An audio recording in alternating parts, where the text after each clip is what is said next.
पड़ोसी देश पाकिस्तान की सरकार और सेना की नीतियों को पूरी दुनिया के सामने उजागर करने के लिए भारत ने बड़ी कूटनीतिक लड़ाई शुरू कर दी है और इस कड़ी में देश के 59 हस्तियों को राजनीतिक हस्तियों को अलग अलग सर्वदलीय प्रतिनिधि मंडलों में 33 देशों के दौरे पर भेजा जा रहा है। आपको बता दें कि तमिलनाडु से निर्वाचित लोकसभा सांसद कनिमोझी के नेतृत्व में भी एक दल रूस के लिए रवाना हुआ था, जो कि रूस पहुंच चुका है। रूस की राजधानी मॉस्को पहुंचने के बाद कनिमोझी समेत दल में शामिल अन्य लोगों की तस्वीरें सामने आई हैं। मॉस्को स्थित भारतीय दूतावास ने बताया है कि प्रतिनिधिमंडल का स्वागत रूस में भारत के राजदूत विनय कुमार ने किया और इस प्रतिनिधिमंडल में राजीव राय, कैप्टन ब्रिजेश चौटा, श्री प्रेमचंद गुप्ता, डॉक्टर अशोक कुमार मित्तल, राजदूत मंजीव सिंह पुरी शामिल हैं। और रूस पहुंचे भारतीय प्रतिनिधिमंडल में शामिल सांसद और राजनीतिक हस्तियां कई अहम बैठकों और बातचीत के कार्यक्रमों में शरीक होंगे।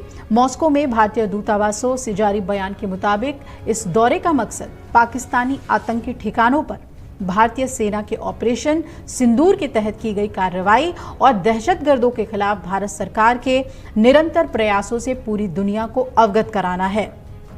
इसके अलावा प्रतिनिधिमंडल आतंकवाद के खतरे के खिलाफ भारत के सैद्धांतिक और दृढ़ रुख को आगे बढ़ाने का प्रयास भी कर रहा है। मॉस्को पहुंचे हुए प्रतिनिधिमंडल में शामिल सदस्य रूसी संघ के संघीय विधानसभा के फेडरेशन काउंसिल यानी कि उच्च सदन और स्टेट ड्यूमा यानी कि निचले सदन के वरिष्ठ गणमान्य सदस्यों और विदेश मंत्रालय और थिंक टैंक और साथ ही मीडिया में भी अन्य प्रमुख वार्ताकारों के साथ बातचीत करेंगे।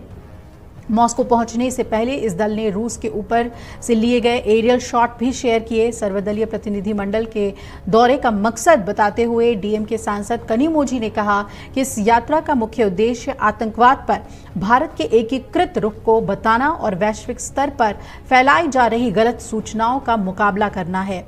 उन्होंने ये भी कहा कि हमारा उद्देश्य भारत के संदेश को अलग अलग देशों तक ले जाना, देश में जो हुआ है उसे समझाना, पूरी दुनिया को सच्चाई बताना है।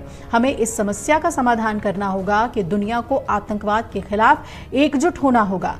भारत के रुख को पूरी दुनिया के सामने स्पष्ट करने की जरूरत पर कनिमोझी ने कहा कि हमने आतंकवाद की वजह से 26 लोगों की जान गंवाई। हम इस बारे में बात करना चाहते हैं कि आतंकवाद के कारण इस देश में क्या हुआ है और क्या हो रहा है। हम इसे रोकना चाहते हैं। निहित स्वार्थ वाले लोग अलग अलग कहानियां गढ़ने की कोशिश कर रहे हैं, इसलिए सच बताया जाना चाहिए। अपने कार्यक्रम के बारे में कनिमोझी ने यह भी बताया कि हम अंतर्राष्ट्रीय मामलों की समिति के प्रथम उप अध्यक्ष आंद्रे डेनिसन से मिलेंगे। हम रूस के उप विदेश मंत्री से भी मुलाकात करेंगे। रूस के पूर्व प्रधानमंत्री मिखाइल यफिमोविच फ्राडकोव से भी मिलेंगे और थिंक टैंक और रूसी मीडिया के लोगों से भी मुलाकात का कार्यक्रम है। हम बताएंगे कि भारत में क्या हुआ, आतंकवाद से लड़ने के लिए हमें कैसे एक साथ आना है और रूस से ही दौरे की शुरुआत क्यों। तो इस सवाल पर डीएम के सांसद ने जवाब दिया और कहा कि शुरुआत रूस से करने की अहमियत बहुत है, क्योंकि प्रतिनिधिमंडल रूस, स्लोवेनिया, ग्रीस, लातविया और स्पेन का दौरा कर रहा है। उन्होंने कहा कि रूस भारत का रणनीतिक साझेदार रहा है और हमने हमेशा कूटनीतिक मुद्दों, व्यापार पर साथ मिलकर काम किया है, एक दूसरे का साथ दिया है। ऐसे समय में जब हम बार बार आतंकवादी हमलों का सामना कर रहे हैं, रूस से संपर्क करना बहुत महत्वपूर्ण हो जाता है। राजदूत विनय कुमार ने कहा कि आतंकवाद का मुकाबला करने में भारत रूस बहुत पुराने सहयोगी रहे हैं। दोनों का एक लंबा इतिहास रहा है। आतंकवाद का मुकाबला करने के लिए भारत ने किसी देश के साथ पहला संयुक्त कार्य समूह 2002 में रूस के साथ ही बनाया था और रूस में भारत के राजदूत विनय कुमार ने आगे ये भी कहा कि भारतीय प्रतिनिधिमंडल की यात्रा का उद्देश्य आतंकवाद के खिलाफ भारत की लड़ाई के बारे में वैश्विक समुदाय के साथ साथ रूस को भी अवगत कराना है। यात्रा का मकसद पाकिस्तान से जुड़ी भारत की गंभीर चिंताओं को साझा करना भी है। किस तरीके से ये यात्रा आगे बढ़ती है, क्या बातचीत रूस के साथ होती है, रूस का क्या रुख रहता है, ये तमाम बातें आगे जानने के लिए बहुत ही महत्वपूर्ण होगी।